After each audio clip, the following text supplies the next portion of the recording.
Good evening, ladies and gentlemen, and welcome to Heti TV's foreign language news broadcast.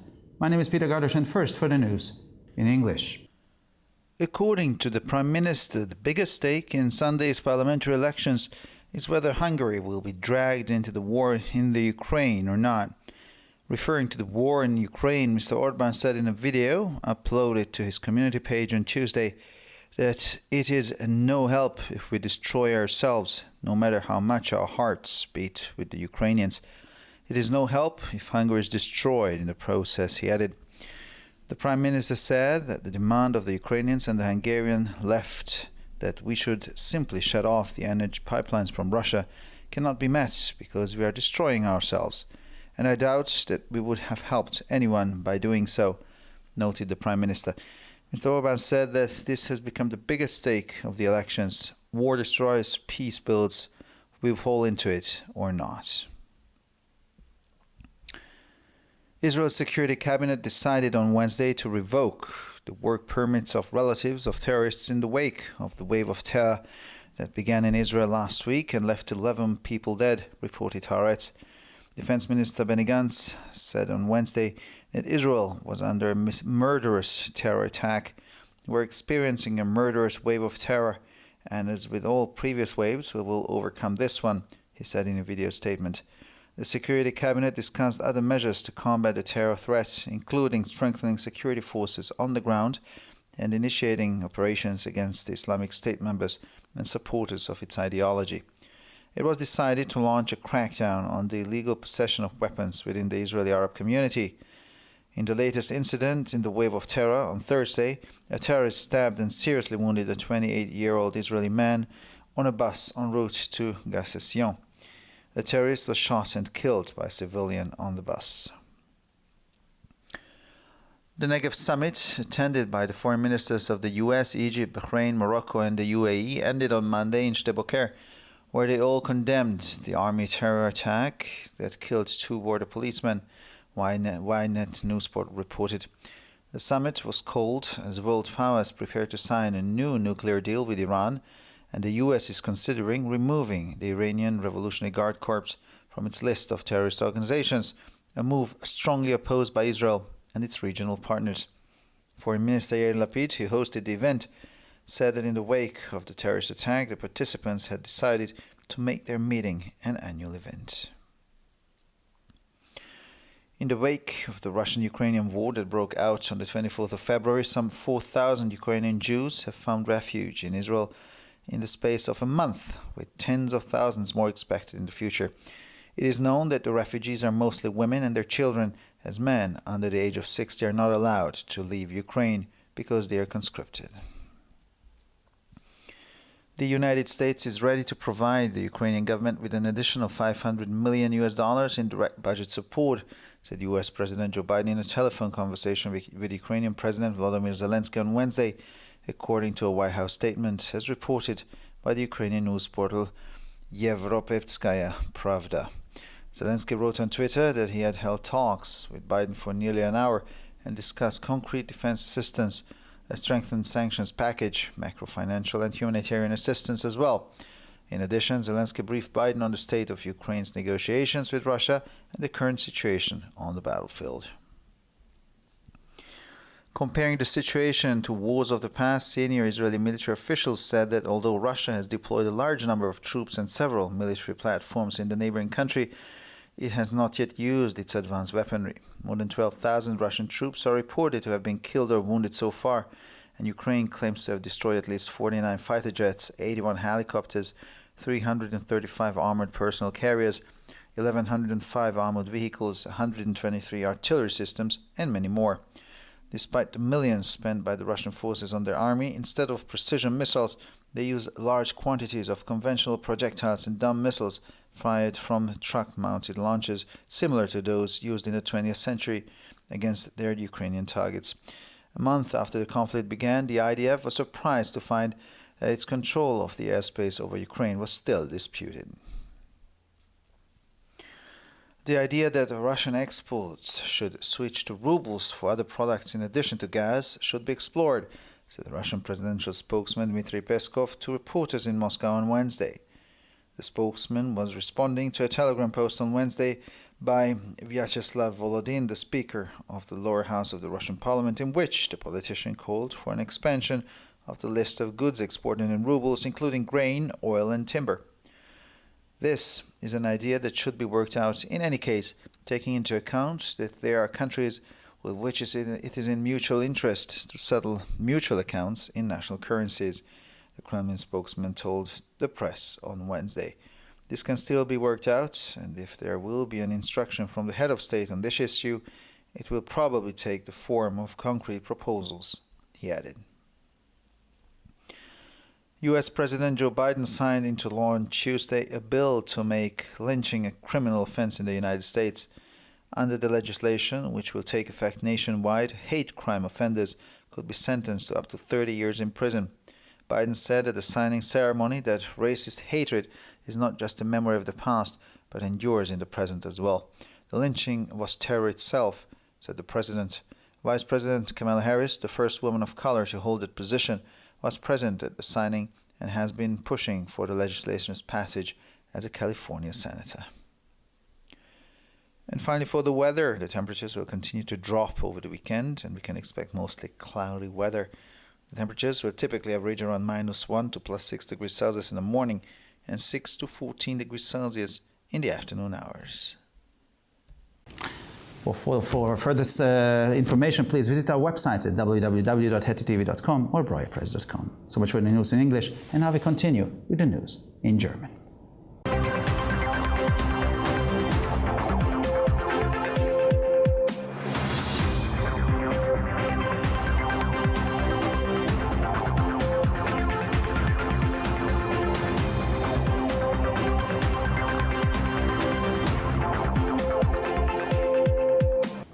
Schönen guten Abend, liebe Zuschauer. Mein Name ist Peter Gardosch und nun zu den Nachrichten auf Deutsch.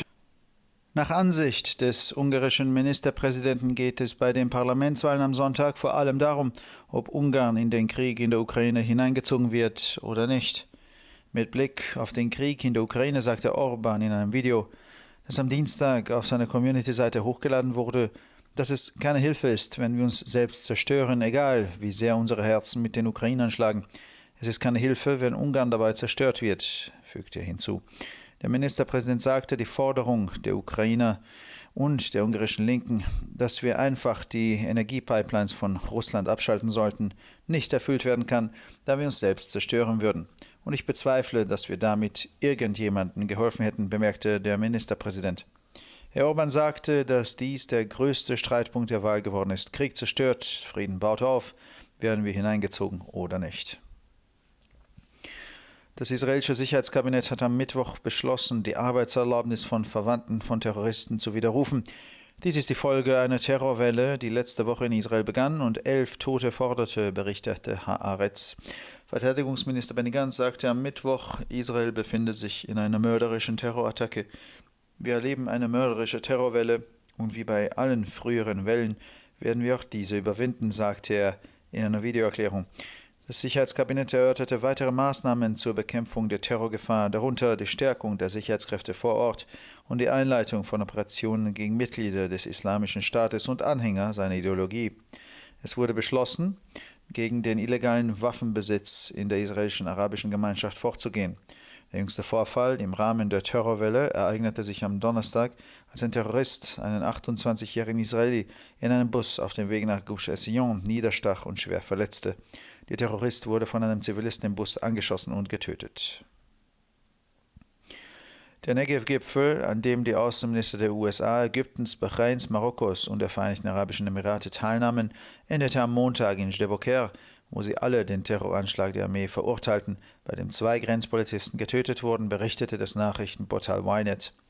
Das Gipfeltreffen wurde einberufen, da sich die Weltmächte auf die Unterzeichnung eines neuen Atomabkommens mit dem Iran vorbereiten und die USA wegen, das Korps der iranischen Revolutionsgarden von ihrer Liste der terroristischen Organisationen zu streichen, was von Israel und seinen regionalen Partnern entschieden abgelehnt wird. Außenminister Yair Lapid, der die Veranstaltung ausrichtete, erklärte, dass die Teilnehmer nach dem Terroranschlag beschlossen hätten, ihr Treffen zu einer jährlichen Veranstaltung zu machen.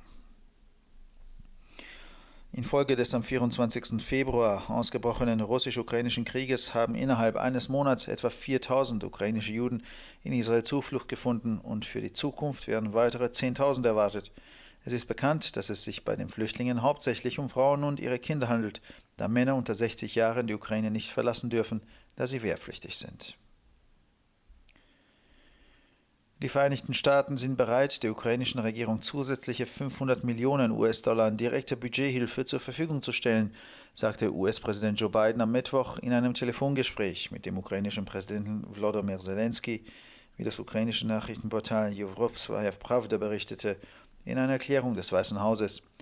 Zelensky schrieb auf Twitter, er habe fast eine Stunde lang mit Biden gesprochen und konkrete Verteidigungshilfe, ein verschärftes Sanktionspaket, makrofinanzielle und humanitäre Hilfe besprochen.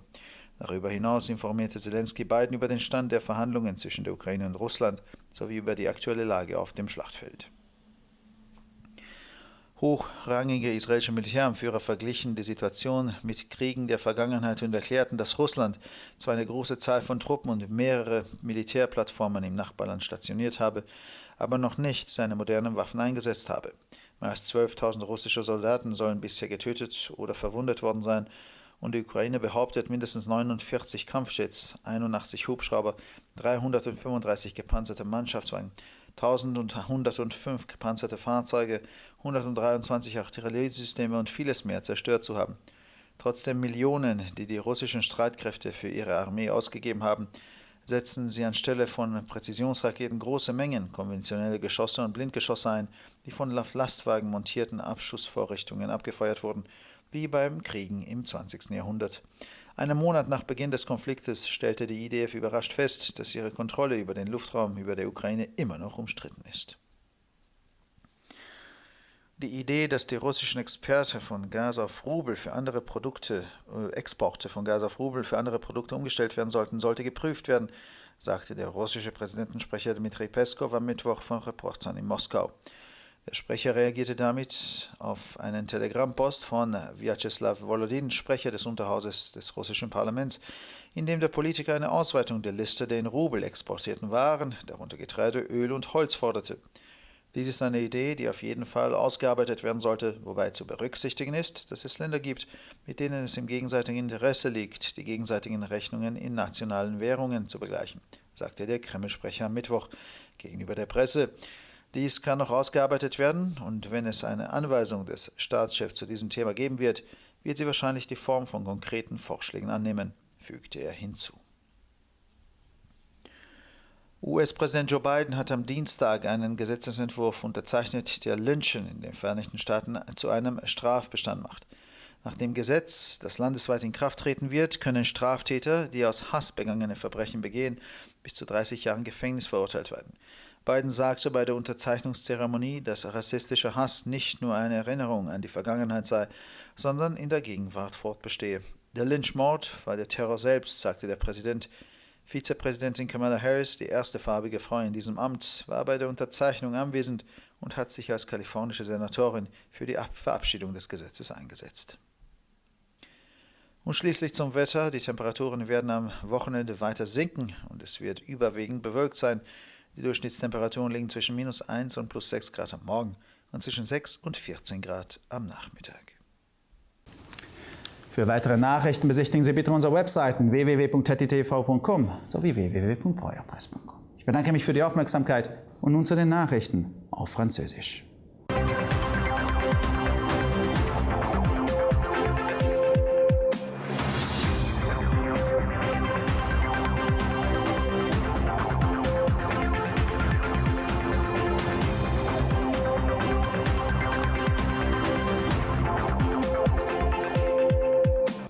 Bonjour à tous et bienvenue à ITV. Je m'appelle Peter Gardos et ce sont les titres en français.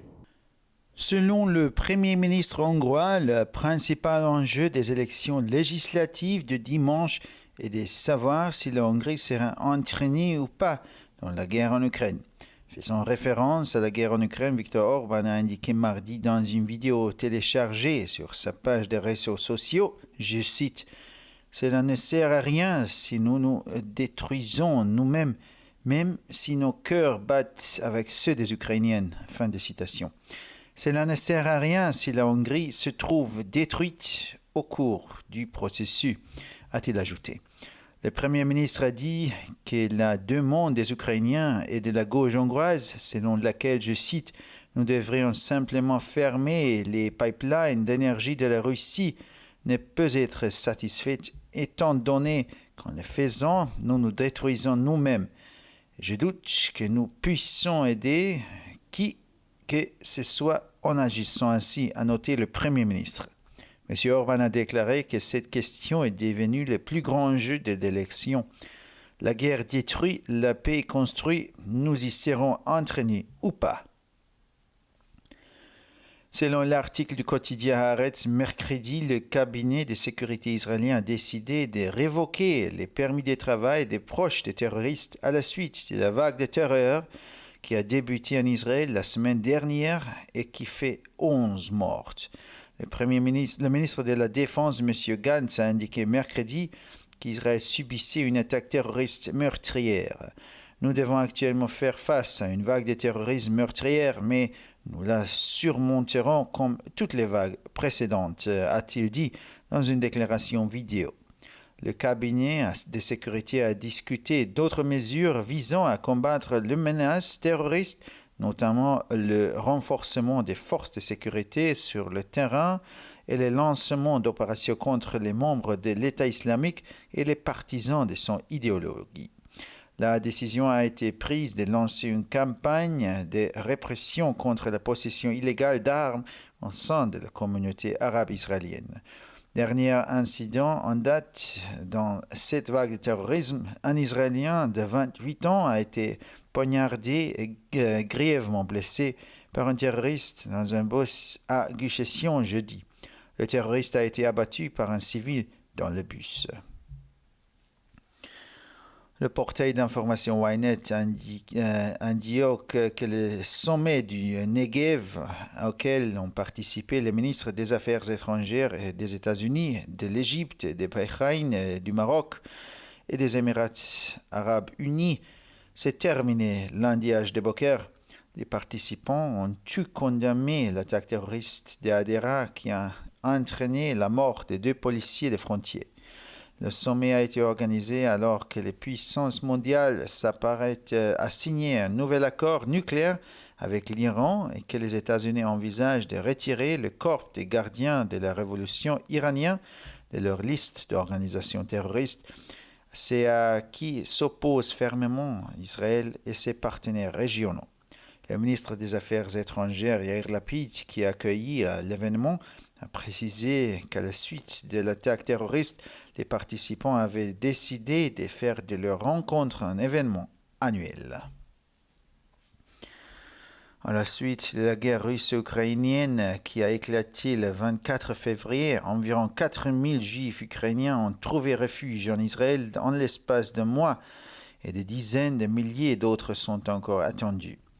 Ces réfugiés sont pour la plupart des femmes avec leurs enfants, étant donné que les hommes de moins de 60 ans ne sont pas autorisés à quitter l'Ukraine parce qu'ils sont mobilisés. Mercredi, le président américain Joe Biden a annoncé lors d'une conversation téléphonique avec le président ukrainien Volodymyr Zelensky que les États-Unis étaient prêts à fournir au gouvernement ukrainien un soutien budgétaire direct supplémentaire de 500 millions de dollars. Selon le portail d'information ukrainienne Yerevorovskaya Pravda, la Maison-Blanche a publié cette information sous forme de communiqué.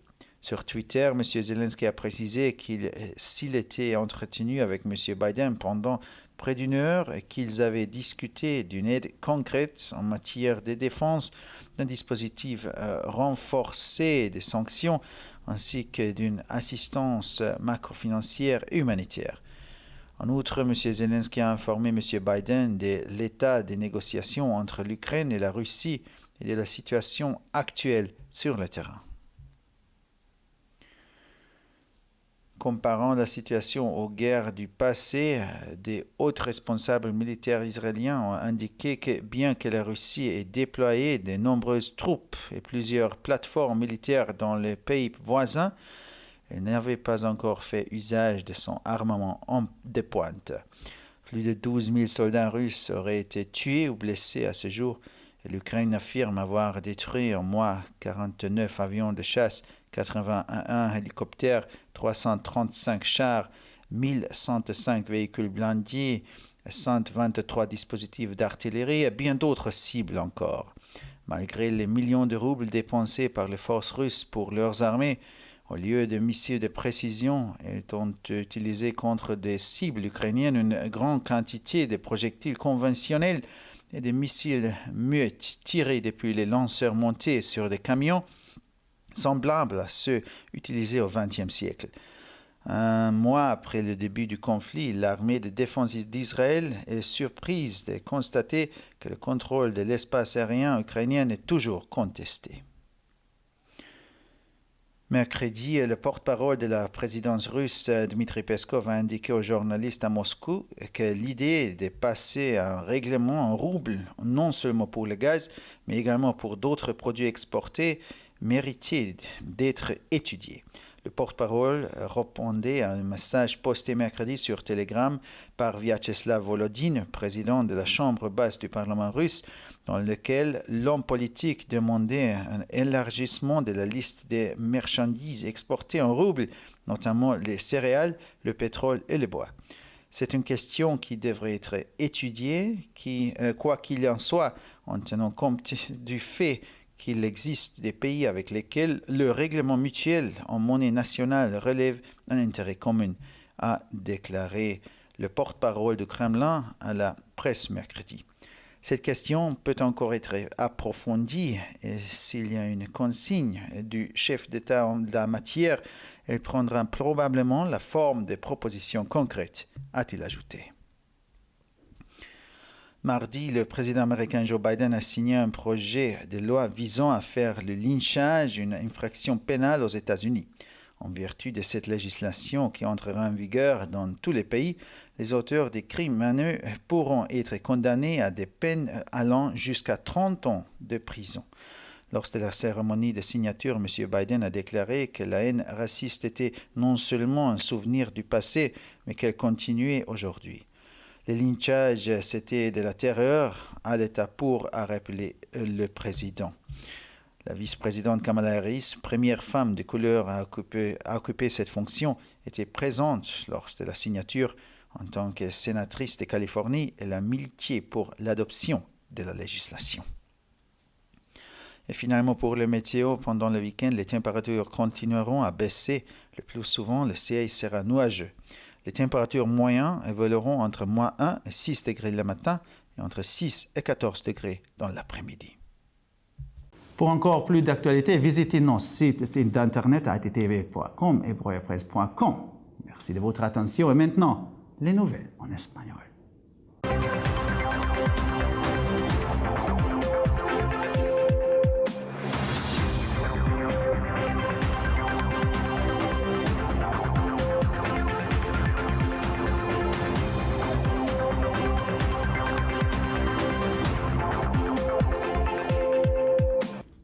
Buenas noches, damas y caballeros, y bienvenidos al programa de noticias en idiomas extranjeros de ETV. Mi nombre es Peter Gardos y estas son las noticias en español. Según el primer ministro, lo que más se juega en las elecciones parlamentarias del domingo es si Hungría se verá arrastrada a la guerra de Ucrania o no. Refiriéndose a la guerra en Ucrania, Orbán dijo en un video subido a su página comunitaria el martes que no es ninguna ayuda si nos destruimos a nosotros mismos, por mucho que nuestros corazones latan con los ucranianos. No es ninguna ayuda si Hungría se destruye en el proceso, añadió. El primer ministro subrayó que la demanda de los ucranianos y de la izquierda húngara de que simplemente cerremos los oleoductos energéticos de Rusia no puede ser atendida porque nos destruiremos a nosotros mismos. Y dudo que hayamos ayudado a nadie haciéndolo, señaló el primer ministro. Orbán afirmó que esto se ha convertido en la mayor apuesta de las elecciones. La guerra destruye, la paz construye, caemos o no. El Gabinete de Seguridad de Israel decidió el miércoles revocar los permisos de trabajo de los familiares de los terroristas tras la ola de terror que comenzó en Israel la semana pasada y dejó 11 muertos, informó Haaretz. El ministro de Defensa Gantz afirmó el miércoles que Israel se enfrentaba a un ataque terrorista asesino. Estamos experimentando una ola de terror asesino y al igual que con todas las olas anteriores vamos a superar esta, dijo en una declaración de video.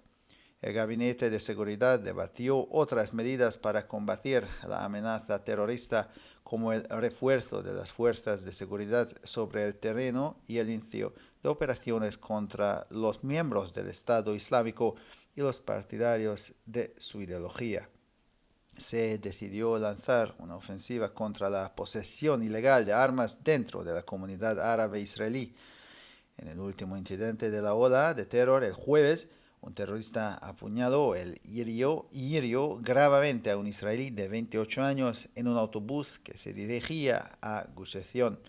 El terrorista fue abatido por un civil que iba en el autobús.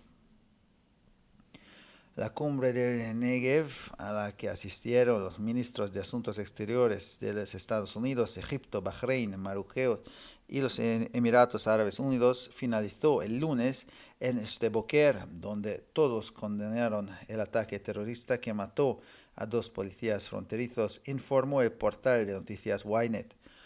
La cumbre fue convocada en un momento en que las potencias mundiales se preparan para firmar un nuevo acuerdo nuclear con Irán y en el que los Estados Unidos estudia retirar al cuerpo de la Guardia Revolucionaria iraní de su lista de organizaciones terroristas, una medida a la que se oponen firmemente Israel y sus socios regionales. El ministro de Asuntos Exteriores, Yair Lapid, anfitrión del acto, dijo que tras el ataque terrorista los participantes habían decidido convertir su reunión en un acto anual. Tras la guerra ruso-ucraniana que estalló el 24 de febrero, unos 4.000 judíos ucranianos han encontrado refugio en Israel en el transcurso de un mes y se espera que haya decenas de miles más en el futuro.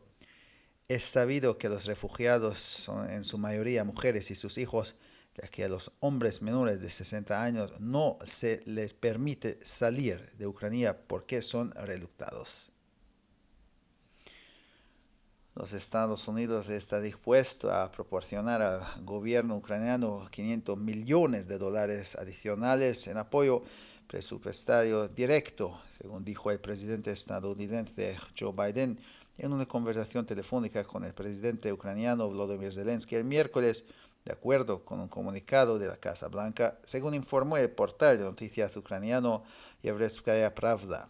Zelensky escribió en Twitter que había mantenido conversaciones con Biden durante casi una hora y que habían discutido la ayuda concreta en materia de defensa, un paquete de sanciones reforzado y la ayuda macrofinanciera y humanitaria.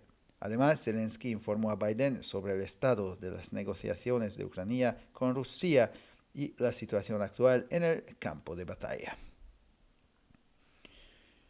Comparando la situación con las guerras del pasado, altos cargos militares israelíes dijeron que, aunque Rusia ha desplegado un gran número de tropas y varias plataformas militares en el país vecino, aún no ha utilizado su avanzado armamento. Según los informes, más de 12.000 soldados rusos han muerto o han resultado heridos hasta ahora.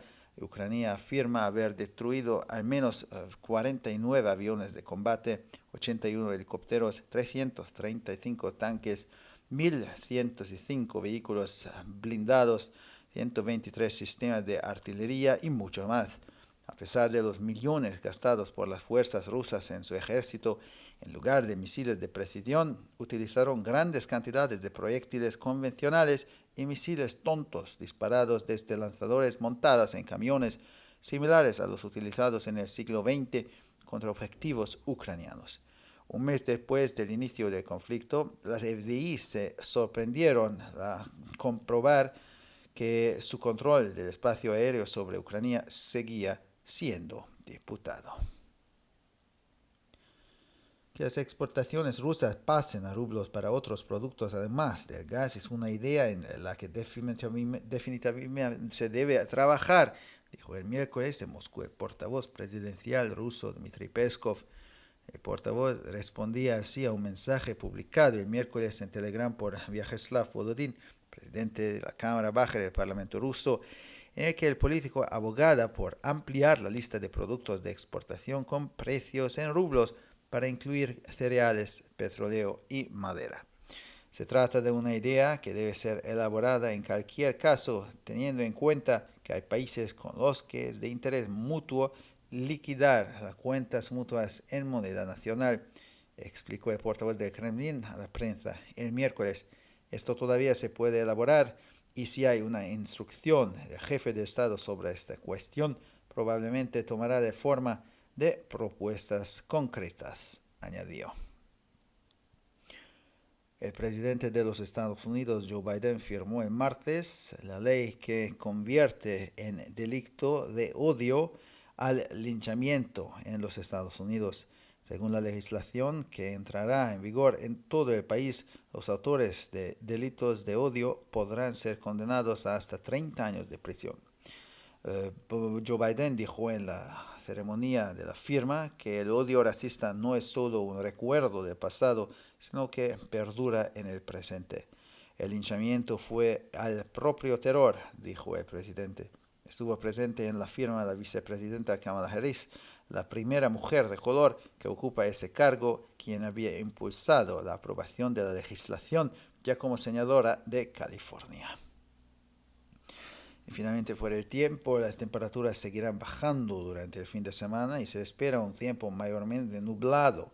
Las temperaturas suelen oscilar entre menos 1 y 6 grados por la mañana y entre 6 y 14 grados por la tarde. Para más noticias, visite nuestras páginas web www.ttv.com o www.breuerpress.com. Muchas gracias por su atención. Y ahora seguimos con las noticias en hebreo.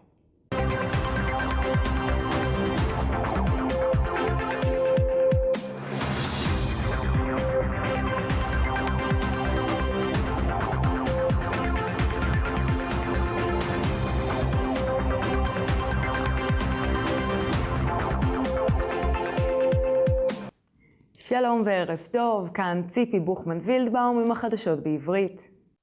לדברי ראש הממשלה, השאלה הגדולה ביותר בבחירות לפרלמנט ביום ראשון היא האם הונגריה תיסחף למלחמה באוקראינה או לא. ביחסו למלחמה באוקראינה בסרטון שהועלה לרשתות החברתיות ביום שלישי, אמר ויקטור אורבן, להרוס את עצמנו לא יעזור לאף אחד, לא משנה עד כמה ליבנו עם האוקראינים, זה לא יעזור אם הונגריה תיהרס בינתיים, כך הוסיף. ראש הממשלה אמר שבקשת האוקראינים והשמאל ההונגרי, כלומר פשוט לסגור את צינורות האנרגיה מרוסיה, היא לא אפשרית, כי אנחנו נהרוס את עצמנו, ואני בספק כשהיינו עוזרים למישהו בזה, כך אמר ראש הממשלה. ויקטור אורבן הוסיף, זה הפך להיות ההימור הגדול ביותר בבחירות, מלחמה הורסת, שלום בונה, בין אם נסחף פנימה ובין אם לא. קבינט הביטחון הישראלי החליט ביום רביעי לשלול את אישור העבודה של קרובי משפחה של המחבלים עקב גל הטרור שהחל בשבוע שעבר וגרם למותם של 11 בני אדם, כך דווח בהארץ. שר הביטחון גנץ אמר ביום רביעי כי ישראל נמצאת באמצע גל טרור רצחני, אך ישראל תשרוד כמו פעמים הקודמות, כך אמר בהצהרת וידאו. הקבינט הביטחוני דן באמצעים נוספים למאבק באיום הטרור, לרבות חיזוק כוחות הביטחון בשטח ואיזון פעולות נגד אנשי המדינה האסלאמית ותומכי האידיאולוגיה שלה. הוחלט לפעול נגד החזקת נשק בלתי חוקי בקהילה הערבית בישראל. בתקרית האחרונה בגל הטרור מחבל דקר צעיר ישראלי בן 28 ביום חמישי באוטובוס בגוש עציון ופצע אותו באורח קשה. המחבל נורה ונהרג על ידי אזרח באוטובוס. פסגת הנגב בשדה בוקר בה השתתפו שרי חוץ מארצות הברית, מצרים, בחריין, מרוקו ואיחוד האמירויות הערביות הסתיימה ביום שני, והמשתתפים גינו את מתקפת הטרור בחדרה שבה נהרגו 2 שוטרי הגבול, כך דווח בפורטל החדשות ynet. הפסגה התכנסה בגלל שמעצמות העולם מתכוננות לחתום על הסכם גרעין חדש עם איראן, וארצות הברית שוקלת להסיר את משמרות המהפכה האיראני מרשימת ארגוני הטרור, דבר שאליו ישראל ושותפי האזוריים מתנגדים בתוקף. שר החוץ יאיר לפיד שהנחה את האירוע, אמר שהמשתתפים החליטו להפוך את פגישתם לאירוע שנתי בעקבות מתקפת הטרור. אנחנו פותחים היום את הדלת לכל עמי האזור, כולל הפלסטינים, והם מציעים להם להחליף את דרך הטרור וההרס בעתיד משותף של התקדמות והצלחה. אנחנו כותבים כאן היסטוריה, בונים ארכיטקטורה אזורית חדשה, כך אמר לפיד. בחודש לאחר פרוץ המלחמה הרוסית-אוקראינית ב-24 בפברואר, כ-4,000 יהודי אוקראינה מצאו מקלט בישראל, אך בעתיד צפויים עוד עשרות אלפים. ידוע שהפליטים הם בעיקר נשים וילדים, שכן גברים מתחת לגיל 60 אינם יכולים לעזוב את אוקראינה, עקב העובדה שהם חייבים להתגייס. ארצות הברית מוכנה לספק $500 מיליון נוספים בתמיכה תקציבית ישירה לממשלת אוקראינה, כך אמר נשיא ארצות הברית ג'ו ביידן במהלך שיחת טלפון עם ראש המדינה האוקראיני ולדימיר זלנסקי ביום רביעי.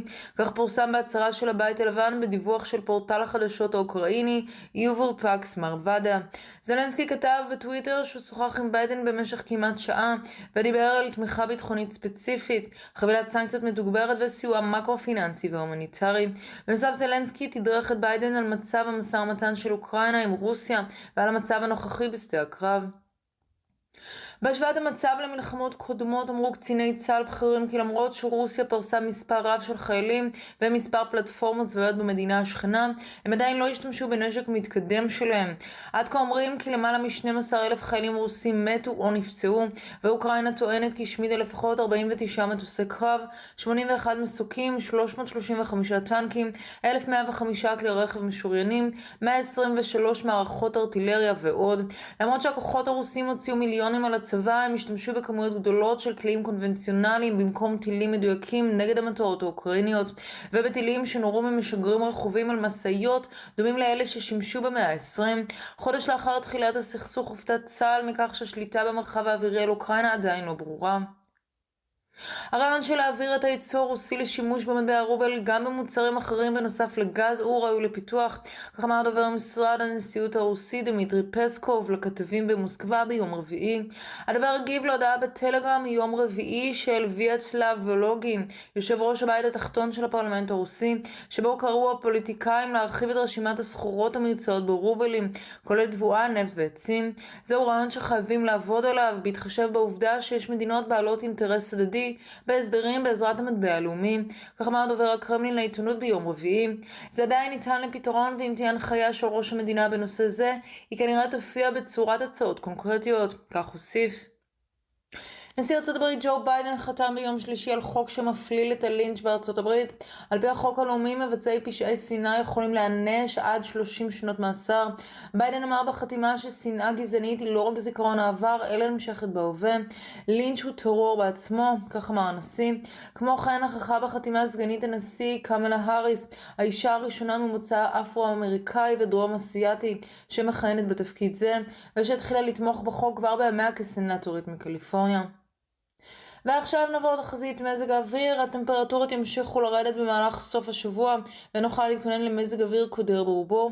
הטמפרטורות חזויות להיות סביב מינוס מעלה עד 6 מעלות בבוקר ו6 עד 14 מעלות אחר הצהריים.